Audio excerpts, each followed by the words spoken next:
গণ আন্দোলনের সাফল্য। বেলদা রেলযাত্রী ও নাগরিক কল্যাণ সমিতির আন্দোলনের চাপে বেলদায় পুনরায় চালু হল বেলদা লোকাল ট্রেন। রেল কর্তৃপক্ষ তাদের জারি করার সিদ্ধান্ত প্রত্যাহারের পর বেলদা লোকাল ট্রেন পুনরায় চালু হওয়ায় খুশির হাওয়া এলাকায়। আন্দোলনের সাফল্য উদযাপন করতে অভিনন্দন মিছিল ও পথসভা করল বেলদা রেলযাত্রী ও নাগরিক কল্যাণ সমিতি। উল্লেখ্য, রেল দপ্তর এক বিজ্ঞপ্তিতে জানিয়েছিল যে ৩রা জানুয়ারি থেকে বেলদা লোকাল অনির্দিষ্টকালের জন্য বন্ধ থাকবে। রেলের এই সিদ্ধান্তের প্রতিবাদে বেলদা, বাখরাবাদ, নারায়ণগড় এবং বেনাপুরে তীব্র যাত্রী বিক্ষোভ শুরু হয়।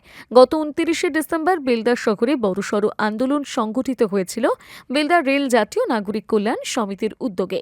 ধারাবাহিক আন্দোলনের চাপে পড়ে শেষ পর্যন্ত রেল কর্তৃপক্ষ তাদের বিজ্ঞপ্তি প্রত্যাহার করতে বাধ্য হয়। রেলের পক্ষ থেকে জানানো হয়েছে, ট্রেনটি পূর্বের ন্যায় প্রতিদিন সকাল ৬টায় বেলদা স্টেশন থেকে খড়গপুরের উদ্দেশ্যে রওনা হবে। সমিতির বক্তব্য ও ভবিষ্যৎ দাবি। সমিতির সম্পাদক রামলাল রাঠি এবং সভাপতি প্রদীপ দাস জানান, ২০১৪ সাল থেকে তারা স্টেশনের উন্নয়নের দাবিতে লড়াই করছেন। স্টেশনের স্ত্রী বৃদ্ধির সময় ট্রেন বন্ধের সিদ্ধান্ত মানা যায় না। তারা সাধারণ মানুষকেই লড়াইয়ে পাশে থাকার জন্য ধন্যবাদ জানান। পাশাপাশি তাদের নতুন দাবি, এই ট্রেনটিকে খড়গপুর নয় হাওড়া পর্যন্ত বর্ধিত করতে হবে।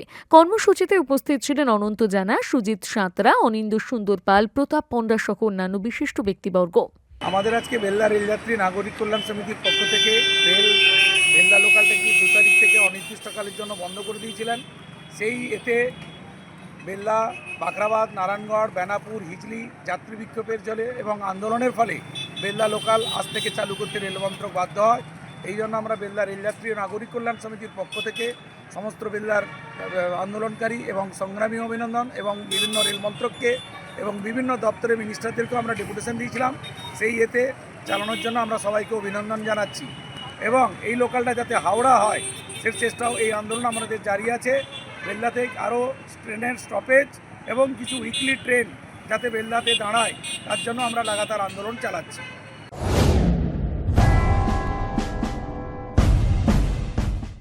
প্রলয় চক্রবর্তী, যিনি সম্পূর্ণ বিজ্ঞানভিত্তিক পদ্ধতিতে বিচার বিশ্লেষণ এবং প্রতিকার করেন। পদ্ধতিগুলি হল গোষ্ঠী বিচার, সংখ্যাতত্ত্ব, বাস্তুবিচার, হোরারি, আধুনিক ট্যারট কার্ড, হস্তরেখা ও ফেংশুই। পৌরোহিত্য বিশারদ, কম্পিউটারাইজড গোষ্ঠী তৈরি করেন। চেম্বার প্রতি বুধবার বেলদাতে, কেশিয়ারি মোড়, শ্যাম হোমিও হলের নিকট, সকাল 10টা থেকে বিকেল 5টা এবং সোমবার ও শুক্রবার ঠাকুরচক বাস স্ট্যান্ডে বিকেল 3টে থেকে রাত্রি 8টা পর্যন্ত। এছাড়া বাড়িতেও চেম্বার করেন ঠাকুরচক হাই স্কুলের নিকট প্রত্যহ সকাল 9টা থেকে 11টা পর্যন্ত এবং এছাড়া প্রতি ইংরেজি মাসের প্রথম ও শেষ সপ্তাহে রবিবার সকাল 11টা থেকে 5টা পর্যন্ত জুনবলদা 9 নম্বর অঞ্চল অফিসের নিকট চম্পা স্টুডিও দ্বিতলে। কেশিয়ারি আপ্যায়ন লজ প্রতি ইংরেজি মাসের প্রথম ও শেষ সপ্তাহে শনিবার। নিজেকে আপডেট রাখতে ফলো করুন সানন্দা নিউজ।